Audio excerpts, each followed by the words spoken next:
Okay. Yeah. All right. You ready? Yeah. You're on. All right. My name is Kristian Kohn, and I'm the co-founder of GreenUp Golf.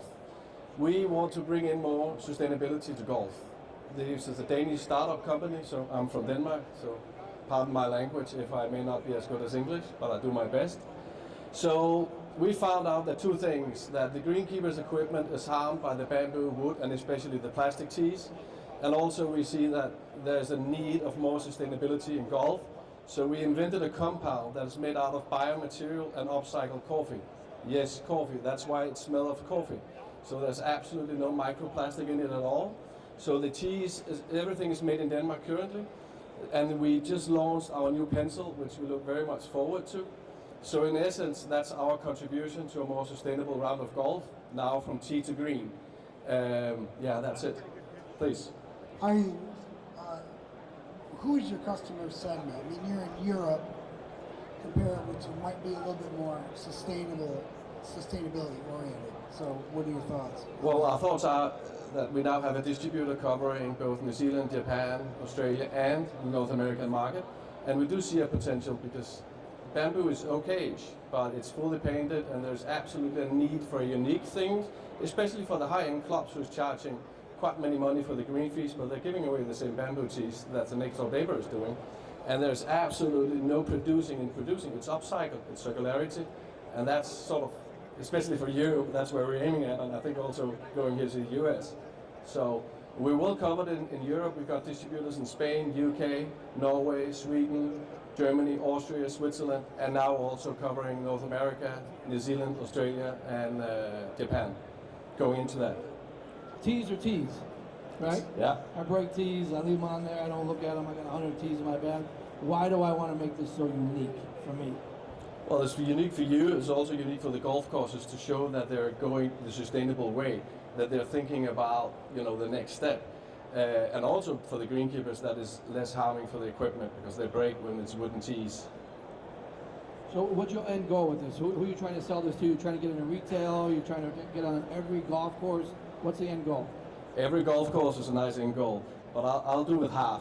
But it's obviously the golf courses and then it's retail. But in terms of volume, definitely golf courses. How are you selling these now? Right now we've got a distributor, as I said, they're launching in North America right now, who are then getting the tees from us, and at some point we will move production to US as well, so they will purchase the compound, so that we can say locally produced, and again increase sustainability, which is also why actually these are made of the same compound, so we can do pots for pots plants later on. And when you sell these, are you selling these as a kit? Do you have like everything together, or are you just selling tees separate, ball markers separate? Well, that's up for the golf course. We can do everything, and we can do, as you can see on your samples, we can also do now customization on them, so you can get your branding on them as well. So if I wanted a tee, a ball marker, and a divot tool in a kit with my name on it, what's it going to cost me?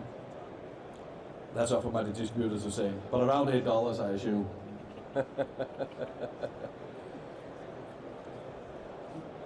So did you come up with the compound? Yeah. I'm thinking, why did you select golf, or can this compound be used in other, I don't know if it's proprietary, if you file a patent on it, because your primary business may not be golf materials, but you could be a supplier of the material to people who might want to use it for other things. That seems like a much larger potential market. 1 minute. I completely agree, but I've decided now that I can't do both and do 100%, so I'll finish with the golf, so to say, try to finish it, and then I move onwards.